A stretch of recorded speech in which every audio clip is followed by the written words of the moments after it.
है शिकार करने।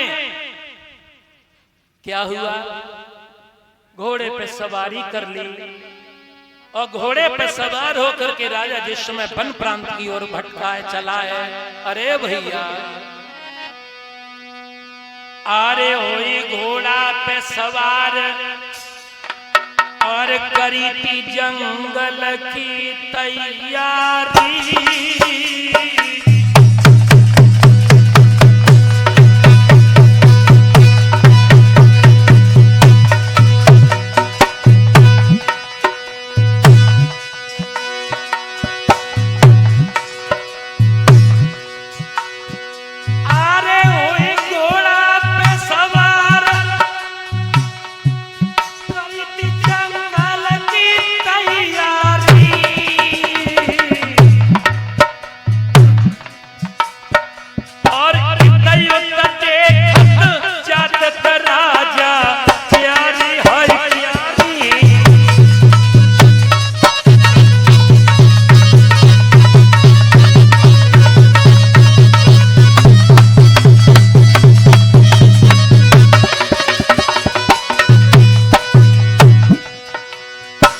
संभल के चिमटे वाले भैया,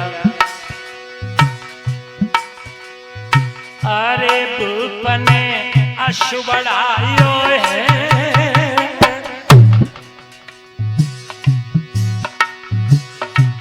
राजा ने जैसे ही घोड़ा आगे बढ़ाया पांडव वन में पहुंचे। अरे भैया क्या देख रहे हैं, एक हिरन एक हिरनी दोनों उस वन में जीवन का आनंद ले रहे हैं।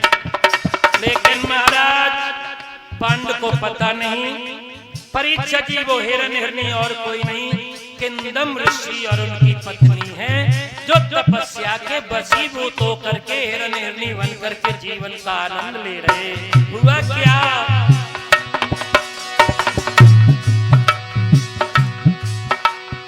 अरे भूपने अशुबड़ायो है और तक के मारो तीर हिरना मार गिरायो है।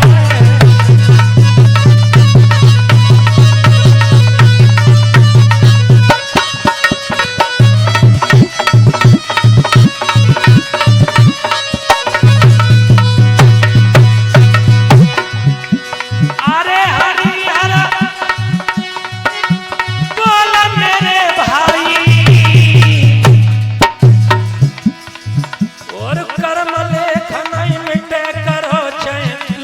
चतुराई, हरिहर बोला मेरे भाई रे हरिहर।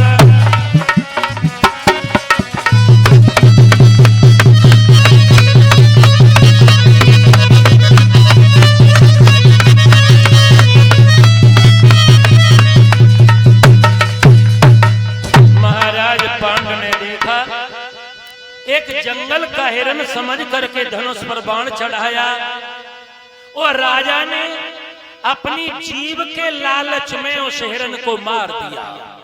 जैसे ही हिरन को मार दिया एकदम से किंदम ऋषि की पत्नी अपने स्वरूप में आ गई और राजा की ओर देखा, क्यों तुम तो किसी देश के महाराज लगते हो, तुम्हें तो पशु पक्षी और अपनी जनता की रक्षा करने के लिए चुना जाता है। लेकिन राजा मैं तेरा भला क्या बुरा कर रही थी जो तूने मेरे पति को इस अवस्था में हमसे दूर किया है। मैं तुझे श्राप देती हूँ,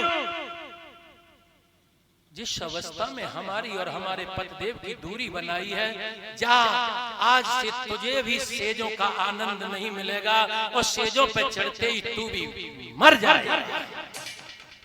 महाराज पांडव के तलवों तले जमीन खिसक गई। सोचने लगे कि मेरे तो कोई संतान नहीं और आज के बाद मैं सेजों पर कदम नहीं रख पाऊंगा। भागवत प्रेमियों, कर्म गति बड़ी गहन है। किस मोड़ पर दुख हमें मिल जाए, किस मोड़ पर सुख हमें मिल जाए। अब राजा पांडव खड़े हैं, सोच रहे हैं देखिए अब ये क्या हमला करेगी। और उस किंदम ऋषि की पत्नी ने वही हिरन वाला बना हुआ शीश बैठ करके अपने घुटनों पर रख लिया है और एलकी भर के कहने लगी, हे पतिदेव,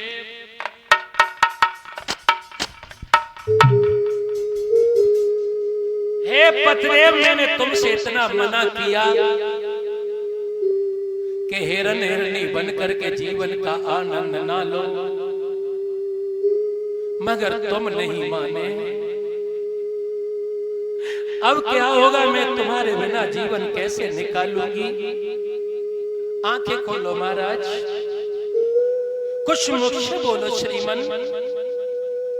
बिना पति के पत्नी का जीवन नहीं होता है।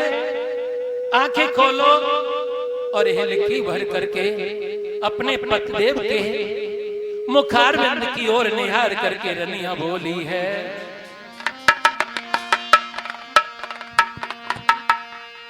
कि रो रो करके नारे पुकारे,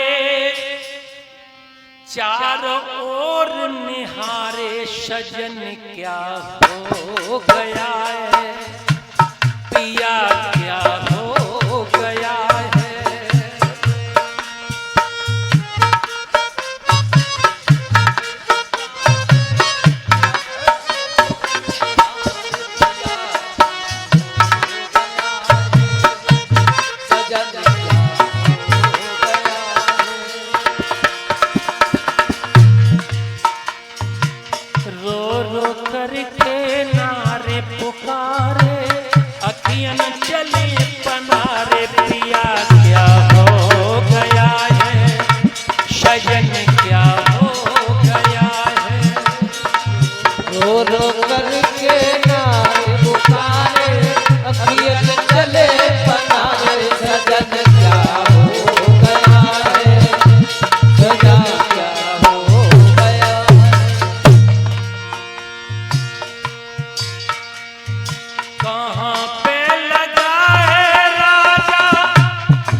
मैं तुम्हारे बिना कैसे जिंदगी निकालूंगी। और किंदम ऋषि की पत्नी सर पटक रही है। भक्तों, कैसा समय आया ये राजा बना बेपीर रे।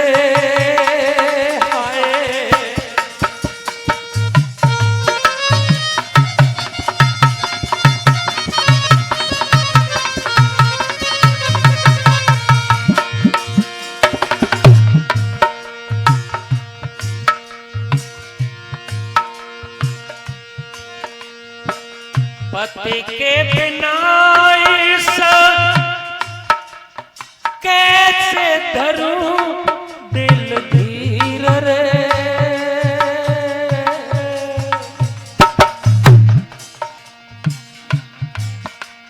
नारे पुकारे चारों ओर निहारे, टूटे सभी सहारे। सजन क्या हो गया है, पिया क्या हो गया है।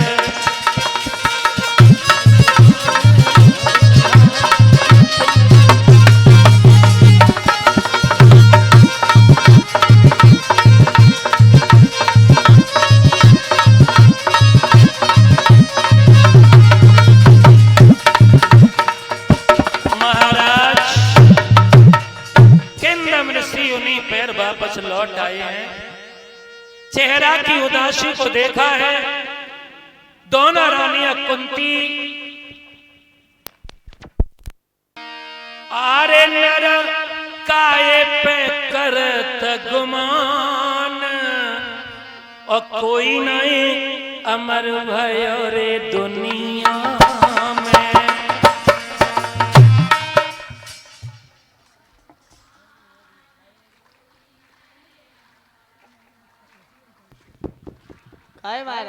बहुत सुंदर महाराज गुरुदेव अबे पीछे मट्टी के दो ना बिंजो तो कही दो।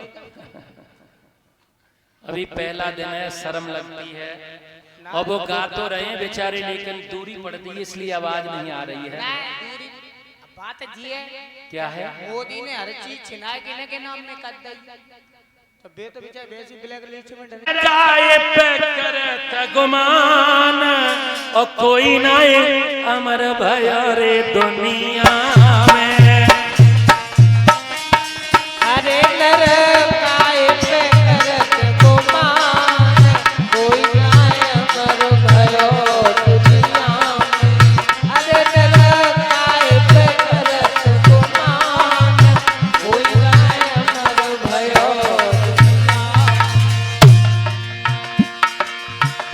भयो रावण सो बलवंका, जगी थी सोने की लंका। भयो रावण बलवंता, जगी थी सोने की लंका। बाके हने राम ने प्राण, कोई नहीं अमर भयो रे दुनिया में। अरे नर काये पे करत गुमान, कोई नहीं अमर भयो दुनिया में। गाइए बजाइए तालियां।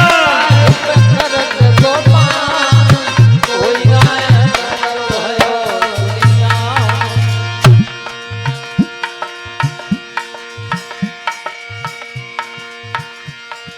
ताली बजाएंगे आप लोग तो कैमरा में ऐसे ही प्रसन्न आएंगे। ये अब दद्दा वाली जब कथा हुई थी तब तो कैमरा वैमरा चैनल नहीं चलते थे, वो जमाना अलग था। रही हो याद न रही हो, मगर अब ये कथा पूरी की पूरी चैनलों पे मिलेगी, तो आप देख लिया करेंगे हम उसमें कथा में कैसे बैठे थे, कौन सी धुतिया पहने थे, सब पता चल जाया करेगी। हाँ ताली बजाओ। दुर्योधन अभिमानी, जाने एक बात न मानी। जाके हने भीमन प्राण, कोई नहीं अमर भयो रे दुनिया में।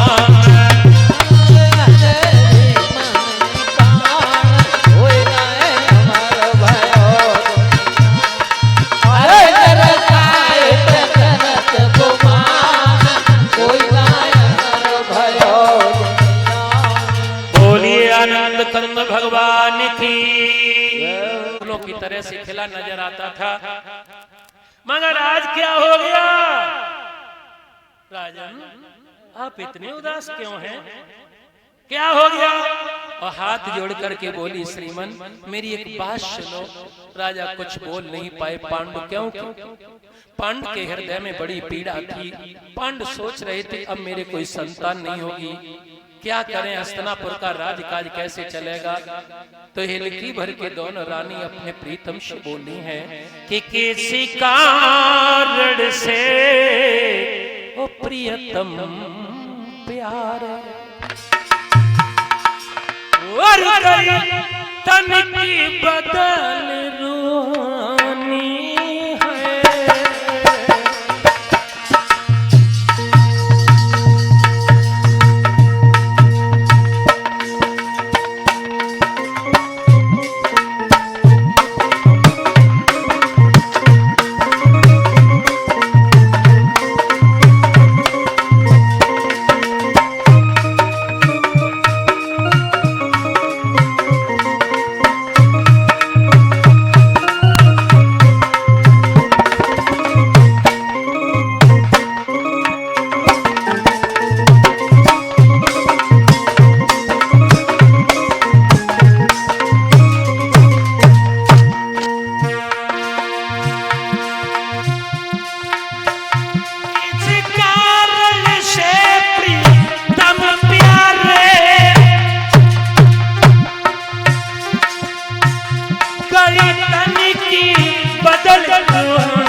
घास पर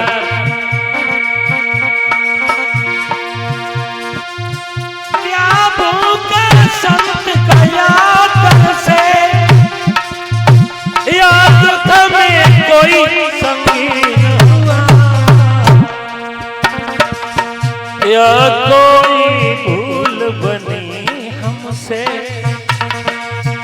या कोई भूल बनी हमसे, जिससे तेरा गमगीन हुआ।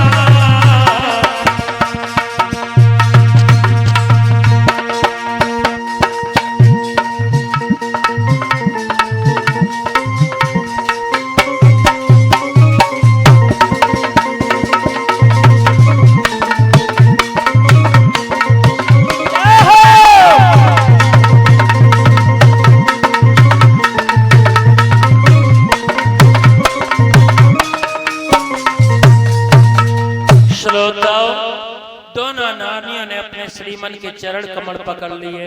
हुआ ये जब रानियों ने बेबस किया है तो महाराज कहने लगे, रानी आज के बाद हम महल में प्रवेश तो ले सकता हूं, मगर सेजों के काबिल नहीं रहा।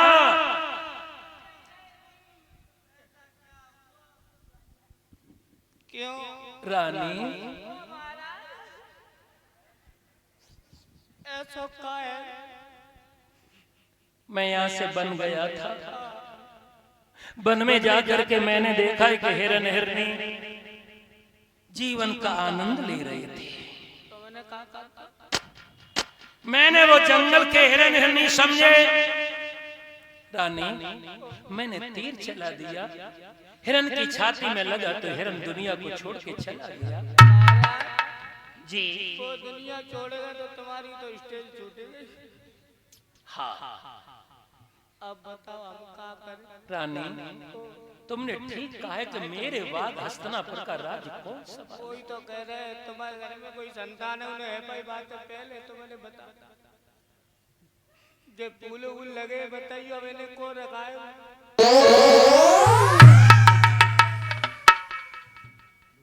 आप बहुत पक्के दिल के हो भांडरी के लोगों, हमारे पे तो इतनी विपदा पड़ी, रानी मेरी रो रही है, तुम हंस रहे हो। क्या करें? देखो कैसे लोग हैं जी। रानी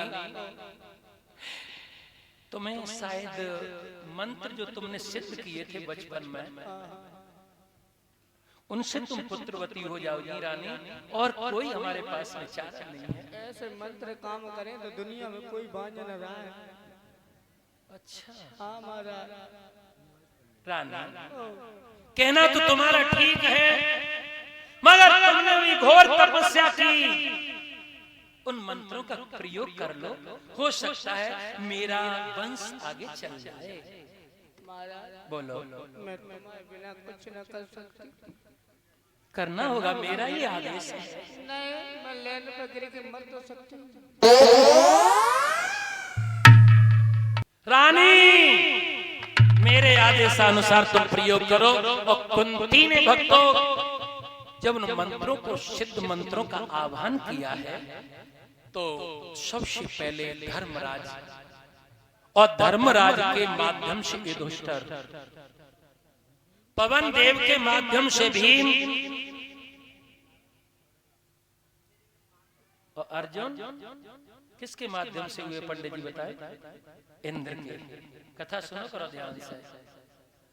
इधर अर्जुन, युधिष्ठिर और भीम, तीन पुत्र प्रदान हुए कुंती को। माधुरी पहुंच गई, कहने लगी महाराज मैं भी पुत्रवती होना चाहती हूँ, आपकी अगर आज्ञा हो जाए।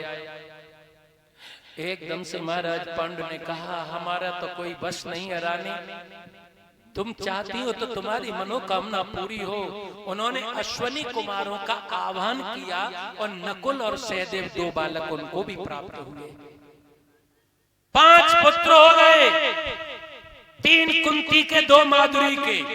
कुछ लोगों के दिमाग में रहता कि कुंती के ही 5 पुत्र थे। नहीं भैया, जिस समय यक्षराज ने प्रश्न पूछ करके सारे पांडव अचेत कर दिए थे, पानी लेने के लिए जब गए थे, आगे चल के कथा आती है, तो युधिष्ठिर ने प्रश्नों का उत्तर दिया। यक्ष ने कहा तुम अपने एक भाई को जिंदा कर सकते हो जो तुम्हें सबसे ज्यादा प्रिय हो। युधिष्ठिर ने कहा अगर तुम मेरे प्रश्नों के उत्तर से प्रसन्न हो तो हमारे नकुल भाई को जिंदा कर दो। उन्होंने पूछा इतने बलवान गदाधारी भीम को जिंदा क्यों नहीं चाहा? दुनिया के धनुर्धर अर्जुन को तुमने जिंदा क्यों नहीं चाहा? युधिष्ठिर ने हाथ जोड़ करके बोला ये अर्जुन, ये भीम, ये मेरे मांझे आए भाई हैं, लेकिन नकुल और सहदेव ये मेरे मौसी के बेटे हैं। कुंती का पुत्र अकेला मैं जिंदा हूं धरती पे। अगर भगवान आप नकुल को जिंदा कर दोगे तो मेरी मौसी का भी एक पुत्र जिंदा रहेगा। इसलिए मैंने आपसे नकुल की मांग की है और यक्ष प्रसन्न होकर के फिर चारों को जिंदा कर देते हैं। भागवत प्रेमियों, अब समय आया है, राज का चला रहे 5 पुत्र इधर हैं। ये सूचना सुन ली गांधारी ने। गांधारी ने सोचा मैं क्या करूं?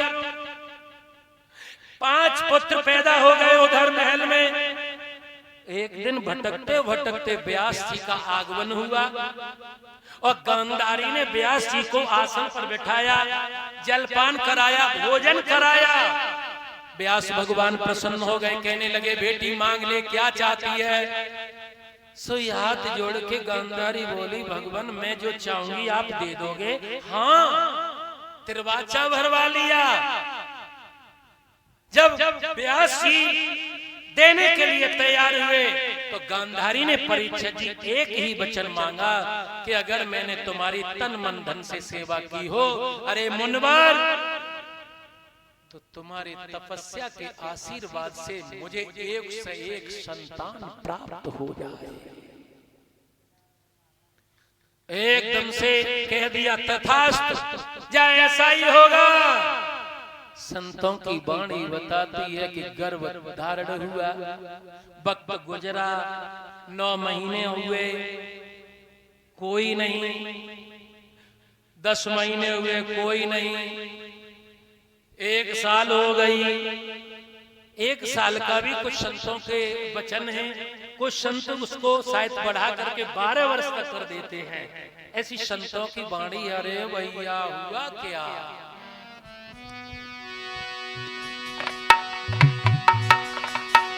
बहुत दिन गए बीत रे का सुनियो नर नारी।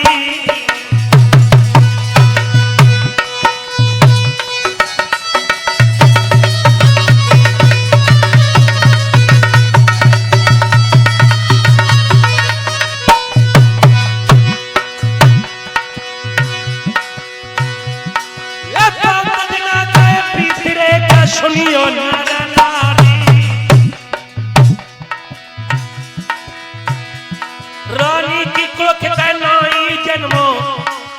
कोई है अवतारी। बहुत समय व्यतीत हो गया, कोई नहीं जन्मा। महाराज मास को बोला आओ है, और लख के नारी को दिन बा दिन बहुत घबराओ है।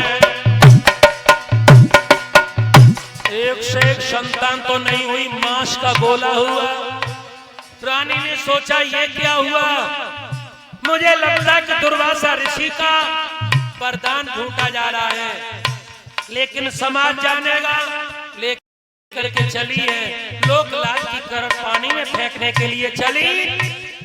आकाशवाणी हुई, रानी घबराओ नहीं, वापस महल में जाओ, इस बांस के गोले पर जल छिड़कना, और जल छिड़क करके ये 1 से 1 सोने सरसों जैसे दाने बन जाएंगे। 1 से 1 कुंड बनवाना, 1-1 दाना उसमें छोड़ देना। मंत्रों का उच्चारण होगा, तुझे पुत्र और पुत्री की प्राप्ति हो जाएगी।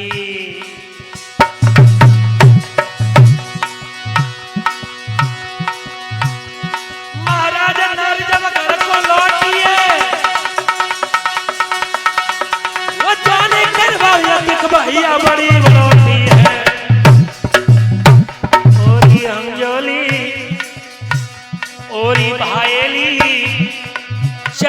तो गंगा मैया नहाइए जब निर्मल हो त शरीर ओरी हम जोली चलिए तो गंगा मैया नहाइए।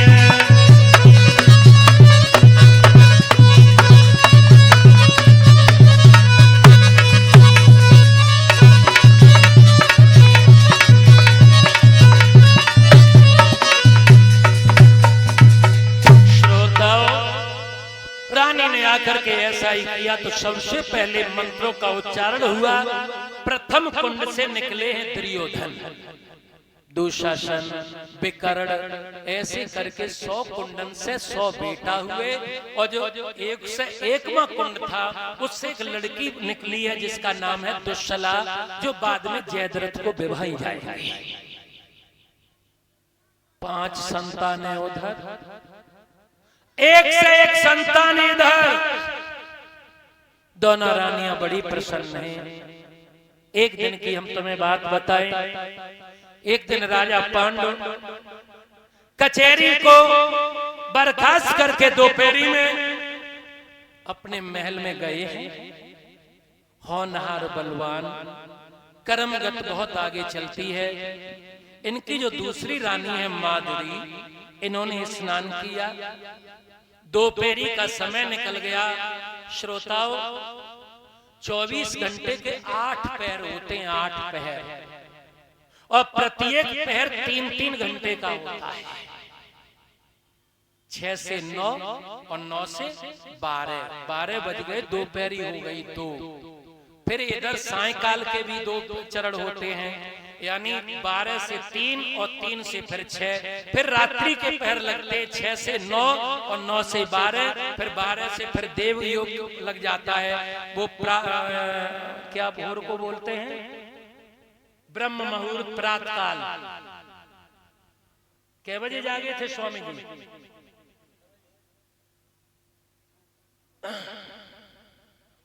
प्रातः काल जागा करो ब्रह्म मुहूर्त में। और यहाँ तो बड़ी अच्छी सुविधा है, बिजली ना हो तो नहरें चले जाओ भाई, डुबकी लगाया। संतन की कहा ज्यादा गहरे मत बोलियो, नम ढूंढ रहे हैं आम और फाम और निकल के सूर्य पूरा होता लग जाए बधान। ओ लालंद कंद भगवान की ध्यान उसी जगह केंद्रित कीजिए। श्रोता हो, जब संतान सयानी हुई, महाराज पहुंचे हैं, दोपहर का वक्त निकला है। एक बात बताएं, बहुत सुंदर बात बताए तुम्हें। व्यक्ति एक बार 12 बजे के बाद नहाए तो चल सकता है, लेकिन माता बहनाएं जब 12 बजे के बाद नहाती हैं दिन में, वो नहाना आप लोगों का अच्छा नहीं होता है। जब जब ऐसी घटनाएं हुई हैं, उस समय कोई न कोई कारण रहा है। स्नान कर लिया और स्नान करने के बाद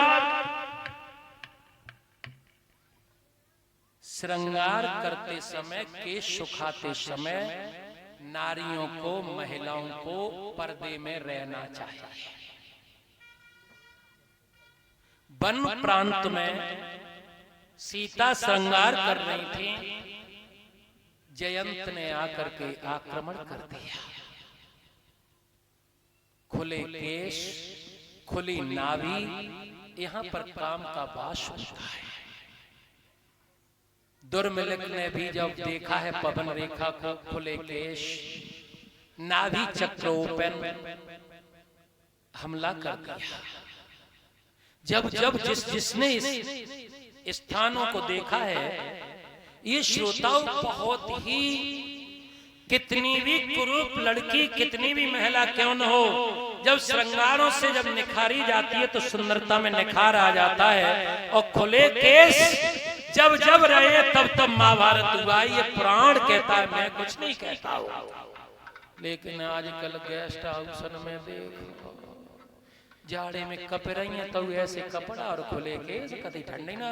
एक बार हम तो एक जगह इस साल सर्दी बहुत पड़ी, परीक्षा जी बहुत पड़ी सर्दी, या नहीं लगी हो कमजोरी के मैं पता ना है, सर्दी बहुत पड़ी। क्या हुआ कि कर ली स्नान और बिसर गो ध्यान कर्म गति छाई। आरे कर ली स्नान अब बिसर गो ध्यान कर्म गति छाई। और चित्र सौरी अटिया पे जब नागिन सिर लहराई।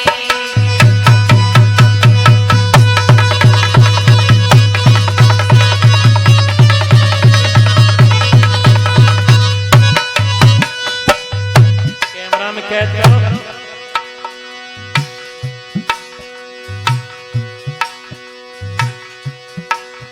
अरे कर लीने ये स्नान बिसर गो ध्यान कर्म गति छाई। हाय चित्र सारी अटिया पे जब नागिन सिर लहराई।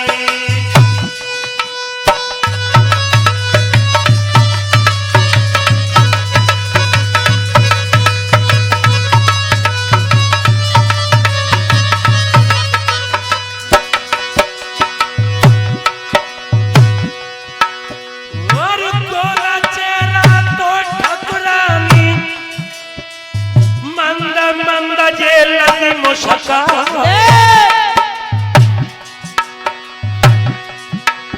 और रूप देख के तब रानिया को हाय राजा को चढ़ो बुखार।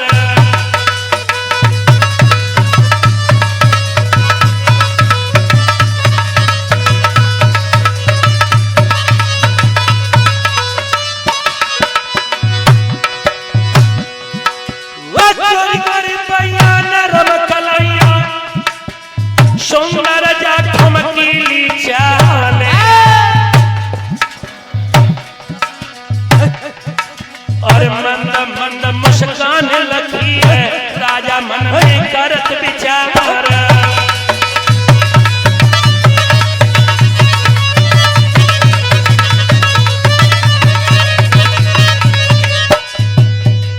राजा पांड ने जैसे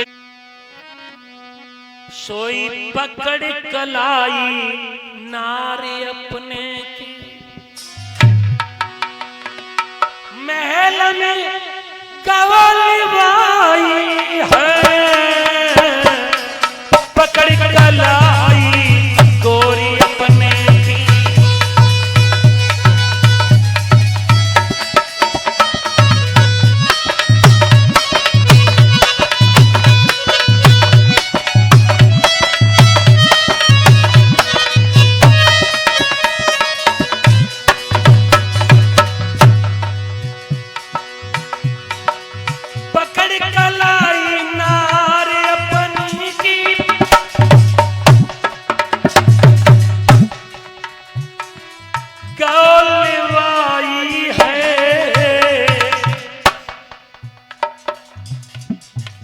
धरो पलंग पे पैर भूपन, धरो पलंग पे पैर भूपन, अब जान जमाई है। धरो पलंग पे पैर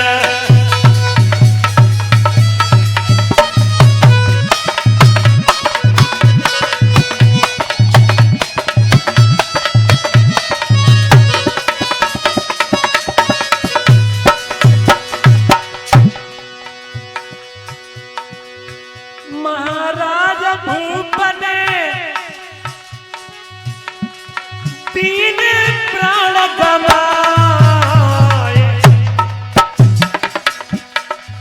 धीरे धीरे कथा नगर में अब आंग गिरे सुनाए, धीरे धीरे कथा